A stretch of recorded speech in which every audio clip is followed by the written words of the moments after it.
And Geeta, for our lasted viewers, let's beyond also government.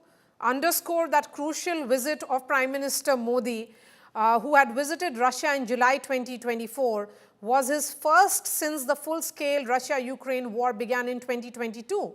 And despite global scrutiny, the two leaders, in fact, reaffirmed their deep ties and cooperation in defense, energy, trade, with Prime Minister Modi prioritizing strategic autonomy. Well, absolutely. With Russia, undoubtedly, Maria, when it comes to India talking about strategic autonomy, for everything else, the way conversations have moved with China, I'd say it's not strategic autonomy, more strategic necessity. But with Russia, it has always been about how important the relationship is, and India emphasizing to the West that you cannot bully us or tell us who we should be doing business with or having relations with. And in this case, strategic autonomy adopted and applied the way it looks and the way it should seem and be seen. And that's the reason why India continues its engagement with Russia. Remember, all through the difficult times that India had with Pakistan, it was Russia that stood by India, not the West. All through the time when India was ostracized for the nuclear tests, Russia stood by India. So did France.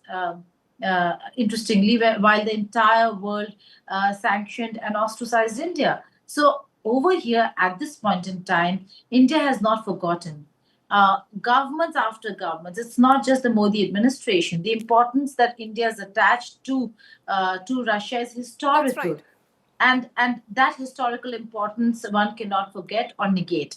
Absolutely. And what we're seeing Geeta, today, in multiple global forums, be it BRICS, G20, SCO, India, Russia have had commonalities, convergences, in terms of issues of global governance, on counter-terrorism, on climate change, and also global peace.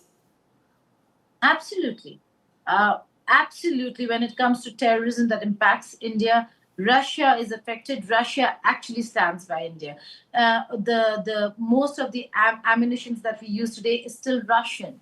And we have shifted in terms of aircraft, but I suppose there will be a rethink on whether if we should again put all our eggs in one basket, whether it's American or European.